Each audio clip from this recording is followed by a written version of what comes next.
Laraha akatkin baraha adatkin birikil larabaha kassa redan ekom shake rubekatkin birakal larabaha kassi ketkin barahassa reden ekom rukul rakan dekal rabah kassi ketkin barakasi hatkun barakassa reden ekom rukul rakant akam okash kar kasse ketkin birakal rabah kassa adin ekom rukum rukush kar kasse eketkin birahal larabaha kassa adan ekom rukul laraha hadatkin birihil larabaha kassa Dahitkin berehel baha kasi andura dira bakatin rahal bakase katkin ba ashkar khatin ruban takase ketkin birahal bakasa ridan ikom rukul rakan takal rubakase ketkin berakal rubakatan dere bekatin rubaha ashkar khatin ruban takal rubaha kase ketkin berakal ruban takal rubakase riden ekoborokul raha katkin be ekeshkar kasiral ruban takasa ridan ikom rukul rakan takal rubakase ketkin birahasa नासरी यीशु मसीह के नाम में विनती करते हैं पिता सुन और कबूल कर आमीन आमीन आमीन। हम जेनेसिस पढ़ेंगे 12, 13, 14 चैप्टर जेनेसिस 12, 13, 14 चैप्टर हम पढ़ेंगे इंग्लिश में किंग्स जेम्स वर्शन में से हिंदी में पढ़ेंगे BSI बाइबल में से। पवित्र आत्मा हमारी मदद करो, हमें वचन सिखाने के लिए हम आपसे विनती करते हैं नासरी यीशु मसीह के नाम में विनती करते, सुन और कबूल कर पिता आमीन आमीन आमीन। God calleth Abram and blesseth him with a promise of Christ. He departs from Haran, Canaan promised. First verse say, Now the Lord had said unto Abram, Get thee out of thy country and from thy kindred and from thy fathers'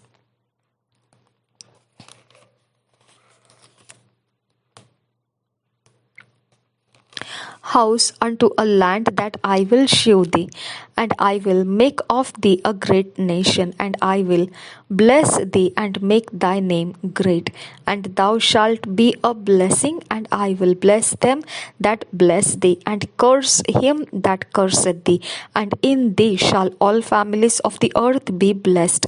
So Abram departed as the Lord had spoken unto him, and Lot went with him, and Abram was 75 years old when he departed out of Haran.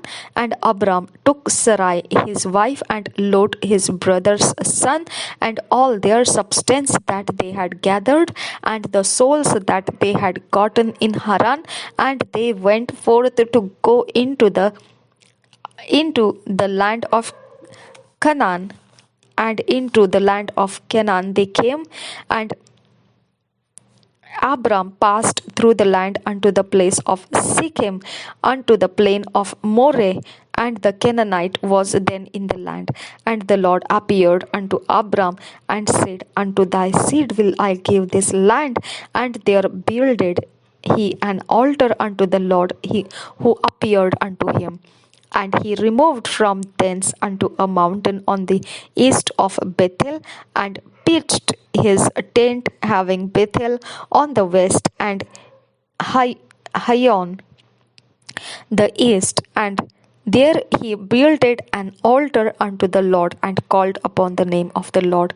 And Abram journeyed, going on still toward the south, and there was a famine in the land, and Abram went down into Egypt to sojourn there, for the famine was grievous in the land. And it came to pass, when he was come near to enter into Egypt, that he said unto Sarai his wife, Behold, now I know that thou art a fair woman to look upon. Therefore it shall come to pass, when the Egyptians shall see thee, that they shall say, This is his wife, and they will kill me, but they will save thee alive. Say, I pray thee, thou art my sister, that it may be well with me for thy sake, and my soul shall live because of thee. And it came to pass that when Abram was come into Egypt, the Egyptians beheld the woman that she was very fair. The princess also of Pharaoh saw her, and commended her before Pharaoh. And the woman was taken into Pharaoh's house, and he entreated Abram well for her sake, and he had sheep and oxen, and he asses, and men servants and maid servants, and she asses and camels. And the Lord plagued Pharaoh and his house with great plagues because of Sarai, Abram's wife. And Pharaoh called Abram and said, What is this that thou hast done unto me? Why didst thou not tell me that she was thy wife? Why sayest thou, She is my sister? So I might have taken her to me to wife. Now therefore behold thy wife, take her and go thy way. And Pharaoh commanded his men concerning him, and they sent him away and his wife and all that he had. Chapter 13. Abram and Lot returned from Egypt. They part asunder. Lot goes to Sodom. God's promise renewed to Abram. He goeth to Hebron, and their brides and altars, and their beards and altar. First verse. And Abram went up out of Egypt, he and his wife and all that he had, and Lot with him into the south. And Abram was very rich in cattle, in silver, and in gold. And he went on his journeys from the south even to Bethel, unto the place where his tent had been at the beginning, between Bethel and Hai, unto the place of the altar which he had made there at the first. And there Abram called on the name of the Lord. And Lot also, which went with Abram, had flocks and herds and tents. And the land was not able to bear them, that they might dwell together, for their substance was great, so that they could not dwell together. And there was a strife between the herdmen of Abram's cattle and the herdmen of Lot's cattle. And the Canaanite, the Perizzite, dwelt then in the land. And Abram said unto Lot, Let there be no strife, I pray thee, between me and thee, and between my herdmen and thy herdmen, for we be brethren. Is not the whole land before thee? Separate thyself, I pray thee, from me. If thou wilt take the left hand, then I will go to the right. Or if thou depart to the right hand, then I will go to the left. And Lot lifted up his eyes and beheld all the plain of Jordan, that it was well watered everywhere, before the Lord destroyed Sodom and Gomorrah, even as the garden of the Lord, like the land of Egypt, as thou comest unto Zoar. Then Lot chose him all the plain of Jordan, and Lot journeyed east, and they separated themselves the one from the other. Abram dwelt in the land of Canaan, and Lot dwelt in the cities of the plain, and pitched his tent toward Sodom. But the men of Sodom were wicked and sinners before the Lord exceedingly.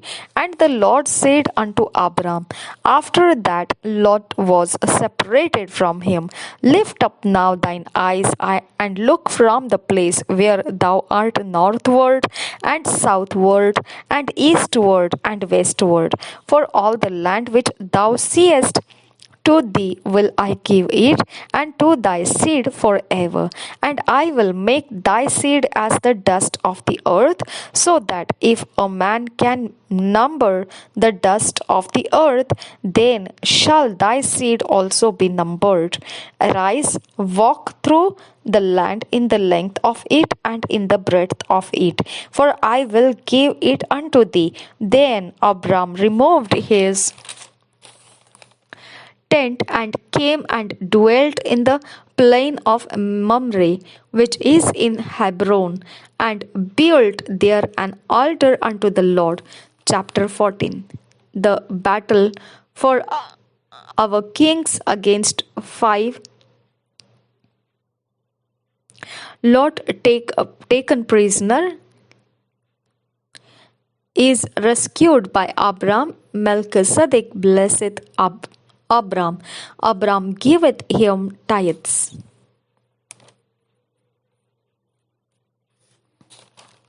First verse से पढ़ेंगे.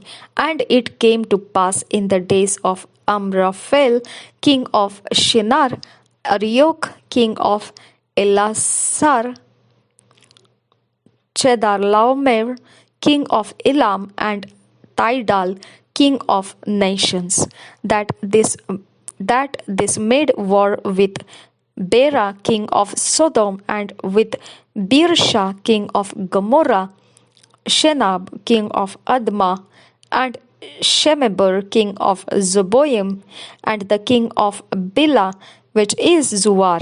All these were joined together in the vale of Siddim, which is the salt sea. 12 years they served Chedorlaomer. And in the 13th year they rebelled, and in the 14th year came Chedorlaomer and the kings that were with him, and smote the Rephaims in Ashtaroth, Karnaim, and the Zosians in Ham, and the Emims in Shaveh, Kiriathaim, and the Horites in their mount Seir unto El Paran, which is by the wilderness. And they returned and came to En-Mishpath, which is Kadesh, and smote all the country of the Amalekites, and also the Amorites that dwelt in Hazezon Tamar. And there went out the king of Sodom, and the king of Gomorrah, and the king of Admah, and the king of Zeboim, and the king of Bela, the same is Zuar, and they joined battle with them in the vale of Siddim, with Chedorlaomer, the king of Elam, and with Tidal, king of nations, and Amraphel, king of Shinar, and Arioch, king of Elasar, 4 kings with 5. And the vale of Siddim was full of slim pits, and the kings of Sodom and Gomorrah fled and fell there, and they that remained fled to the mountain. And they took all the goods of Sodom and Gomorrah and all their victuals, and went their way. And they took Lot, Abram's brother's son, who dwelt in Sodom, and his goods, and departed. And there came one that had escaped, and told Abram the Hebrew, for he dwelt in the plain of Mamre the Amorite, brother of Eshcol, and brother of Aner, and this were confederate with Abram. And when Abram heard that his brother was taken captive, he armed his trained servants born in his own house 318, and pursued them unto Dan. And he divided himself against them, he and his servants, by night, and smote them, and pursued them unto Hobah, which is on the left hand of Damascus. And he brought back all the goods, and also brought again his brother Lot, and his goods, and the women also, and the people. And the king of Sodom went out to meet him after his return from the slaughter of Chedorlaomer, and of the kings that were with him, at the valley of Shaveh, which is the king's dale. And Melchizedek, king of Salem, brought forth bread and wine, and he was the priest of the Most High God. And he blessed him, and said, Blessed be Abram of the Most High God, possessor of heaven and earth, and blessed be the Most High God, which hath delivered thine enemies into thy hand. And he gave him tithes of all. And the king of Sodom said unto Abram, Give me the persons, and take the goods to thyself. And Abram said to the king of Sodom, I have lifted up my hand unto the Lord, the Most High God, the possessor of heaven and earth, that I will not take from a thread even to a shoe latchet, and that I will not take anything that is thine, lest thou shouldest say, I have made Abram rich, save only that which the young men have eaten, and the portion of the men which went with me, Aner, Eshcol, and Mamre, let them take their portion. Thank you Jesus. धन्यवाद करते हैं पिता परमेश्वर, इन वचनों के लिए धन्यवाद खुदा। हम पढ़ेंगे उत्पत्ति की पुस्तक 12, 13, 14 अध्याय। BSI बाइबल में से पढ़ेंगे। Lahto lirazian zoro edani kamre kiaza zet ko ridan e lahto riden izial raha lahto rizans ko raha se zes ko ridan e shabian zikil razian doho लहक दो रिदान के बोसा लहक दो रेदेन ई। हम पढ़ेंगे उत्पत्ति 12 अध्याय पहले वचन से। परमेश्वर की ओर से अब्राम के बुलाए जाने का वर्णन। 12 अध्याय पहले वचन से। यहोवा ने अब्राम से कहा, अपने देश और अपने कुटुंबियों और अपने पिता के घर को छोड़कर उस देश में चला जा जो मैं तुझे दिखाऊंगा, और मैं तुझसे एक बड़ी जाति बनाऊंगा और तुझे आशीष दूंगा और तेरा नाम महान करूंगा और तू आशीष का मूल होगा। जो तुझे आशीर्वाद दे उन्हें मैं आशीष दूंगा और जो तुझे कोसे उसे मैं शाप दूंगा, और भूमंडल के सारे कुल तेरे द्वारा आशीष पाएंगे। यहोवा के इस वचन के अनुसार अब्राम चला और लूत भी उसके संग चला। और जब अब्राम हारान देश से निकला उस समय वह 75 वर्ष का था। इस प्रकार अब्राम अपनी पत्नी सारे और अपने भतीजे लूत को और जो धन उन्होंने इकट्ठा किया था और जो प्राणी उन्होंने हारान में प्राप्त किए थे सबको लेकर कनान देश में जाने को निकल चला, और वे कनान देश में आ गए। उस देश के बीच से जाते हुए अब्राम शकेम में, जहाँ मोरे का बांज वृक्ष है, पहुंचा। उस समय उस देश में कनानी लोग रहते थे। तब यहोवा ने अब्राम को दर्शन देकर कहा, यह देश मैं तेरे वंश को दूंगा और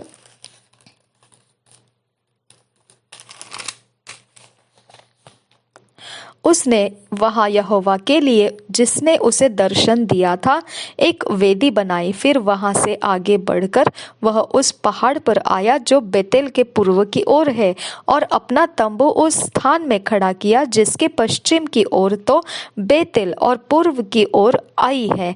वहां भी उसने यहोवा के लिए एक वेदी बनाई और यहोवा से प्रार्थना की। और अब्राम आगे बढ़ करके दक्षिण देश की ओर चला गया। मिस्र देश में अब्राम, 10 वचन से आगे, उस देश में अकाल पड़ा, इसलिए अब्राम मिस्र देश को चला गया कि वहां परदेशी होकर रहे, क्योंकि देश में भयंकर अकाल पड़ा था। फिर ऐसा हुआ कि मिस्र के निकट पहुंचकर उसने अपनी पत्नी सारै से कहा, सुन, मुझे मालूम है कि तू एक सुंदर स्त्री है, और जब मिस्री तुझे देखेंगे तब कहेंगे यह उसकी पत्नी है, इसलिए वे मुझको तो मार डालेंगे पर तुझको जीती रखे लेंगे।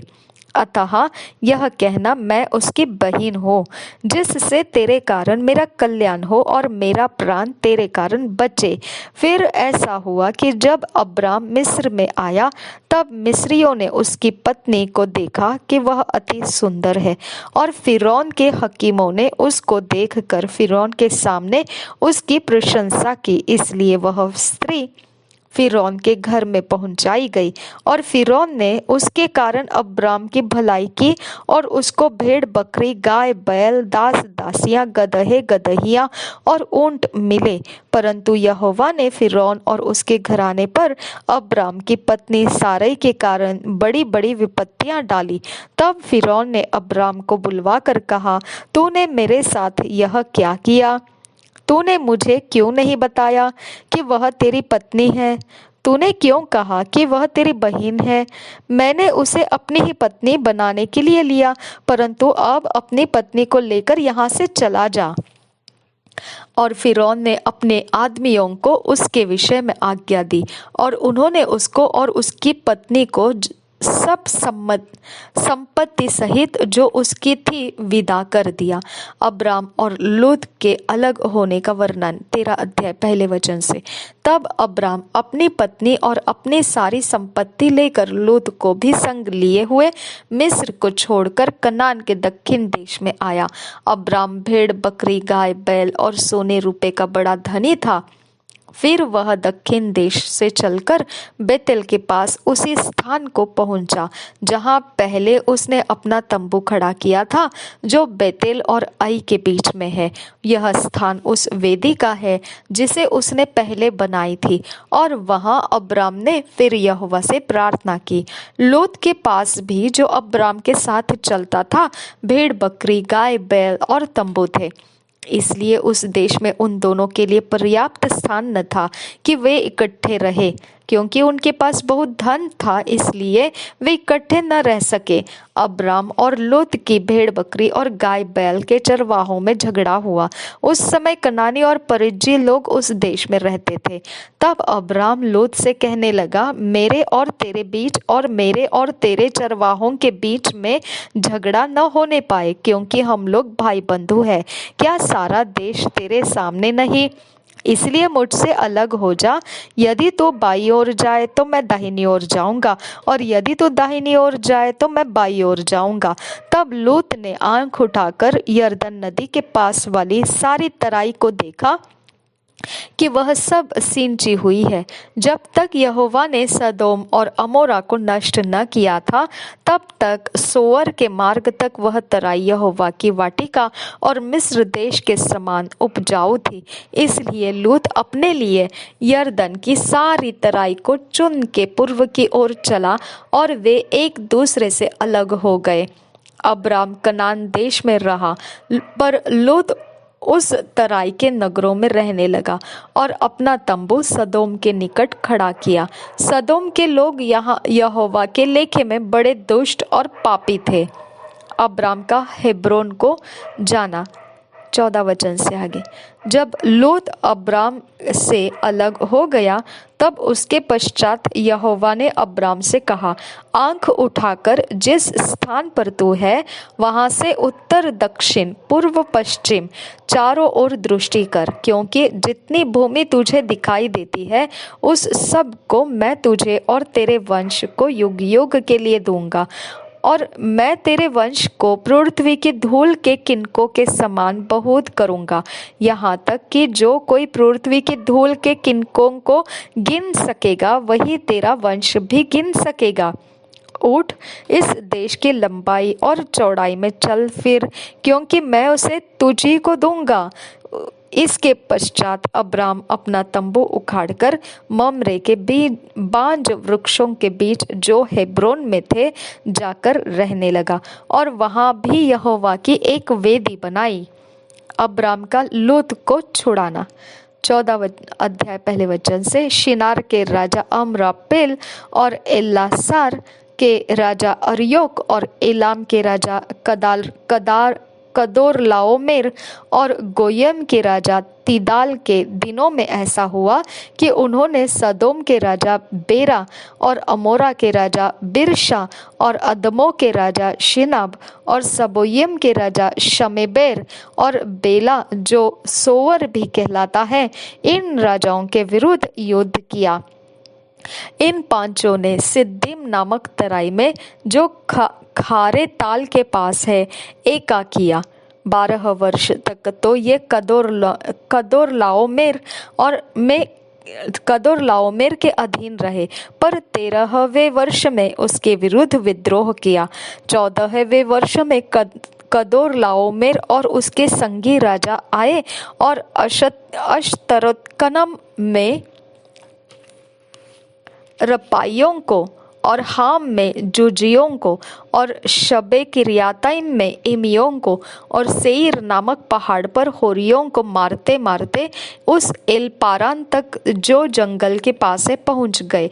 वहां से वे लौटकर एनमिशपात को आए, जो कादेश भी कहलाता है, और अमालेकियों के सारे देश को और उन एमोरियों को भी जीत लिया जो हससोनतामार में रहते थे। तब सदोम, अमोरा, अदमा, सबोयिम और बेला, जो सोवर भी कहलाता है, इनके राजा निकले और सिद्दीम नामक तराई में उनके साथ युद्ध के लिए पांति बांधी। अर्थात एलाम के राजा कदोरलाओमेर, गोयम के राजा तिदाल, शिनार के राजा अमरापेल और एलासार के राजा अर्योक, इन चारों के विरुद्ध उन पांचों ने पांति बांधी सिद्दीम नामक तराई में, जहां लसार मिट्टी के गड़हे ही गड़हे थे। सदोम और अमोरा के राजा भागते भागते उनमें गिर पड़े और जो बचे वे पहाड़ पर भाग गए। तब वे सदोम और अमोरा के सारे धन और भोजन वस्तुओं को लूट लाट कर चले गए और अब्राम का भतीजा लूत, जो सदोम में रहता था, उसको भी धन समेत वे लेकर चले गए। तब एक जन जो भाग कर बच निकला था, उसने जाकर इब्री अब्राम को समाचार दिया। अब्राम तो एमोरी मम्रे, जो एशकोल और अनेर का भाई था, उसके बांज वृक्षों के बीच में रहता था और ये लोग अब्राम के संग वाचा बांधे हुए थे। यह सुनकर कि उसका भतीजा बंदी बना लिया गया है, अब्राम ने अपने 318 शिक्षित युद्ध कौशल में निपुण दासों को लेकर, जो उसके कुटुंब में उत्पन्न हुए थे, अस्त्र शस्त्र धारण करके दान तक उनका पीछा किया और अपने दासों को के अलग अलग दल बांधकर रात को उन पर चढ़ाई करके उनको मार लिया और होबा तक, जो दमिश्क के उत्तर की ओर है, उनका पीछा किया और वह सारे धन को और अपने भतीजे लूत और उसके धन को और स्त्रियों को और सब बंदियों को लौटा ले आया। मल्कीसिदक का अब्राम को आशीष देना। 17 वचन से आगे, जब वह कदोरलाओमर और उसके साथी राजाओं को जीत कर लौटा आता था, तब सदोम का राजा शावे नामक तराई में, जो राजा की तराई भी कहलाती है, उससे भेंट करने के लिए आया। तब शालेम का राजा मल्कीसिदक, जो परम प्रधान ईश्वर का याजक था, रोटी और दाख मधु ले आया और उसने अब्राम को यह आशीर्वाद दिया, परम प्रधान ईश्वर की ओर से, जो आकाश और पृथ्वी का अधिकारी है, तू धन्य हो और धन्य है परम प्रधान ईश्वर, जिसने तेरे द्रोहियों को तेरे वश में कर दिया है। तब अब्राम ने उसको सब वस्तुओं को का दशमांश दिया। तब सदोम के राजा ने अब्राम से कहा, प्राणियों को तो मुझे दे और धन को अपने पास रख। अब्राम ने सदोम के राजा से कहा, परम प्रधान ईश्वर यहोवा, जो आकाश और पृथ्वी का अधिकारी है, उसकी मैं यह शपथ खाता हूँ कि जो कुछ तेरा है उसमें से न तो मैं एक सूत और न जूती का बंधन, न कोई और वस्तु लूंगा, कि तो ऐसा न कहने पाए कि अब्राम मेरे ही कारण धनी हुआ। पर जो कुछ इन जवानों ने खा लिया है और उनका भाग जो मेरे साथ गए थे, अर्थात आनेर, एशकोल और मम्रे, मैं नहीं लौटाऊंगा, वे तो अपना अपना भाग रख ले। Thank you Jesus. धन्यवाद करते हैं परमेश्वर पिता इन वचनों के अंदर से गहरे भेद, और परमेश्वर हमारे अंदर का हर एक पिता परमेश्वर, जो भी area of life fit and fix होना है, ईश्वरीय रचना में होना है, डिवाइन ऑर्डरलीनेस में होना है, वो सब कुछ हो जाए। नासरी यीशु मसीह के नाम में विनती करते हैं, सुन और कबूल कर पिता। आमीन, आमीन, आमीन। 2 years बाइबल रीडिंग प्लान, 2 साल का Bible reading plan. Ridalekam zia soroho edin iki ezialra lehto ridan e। Acts 7 chapter 12 verse से 21 वर्स तक, नहमिया 9 चैप्टर।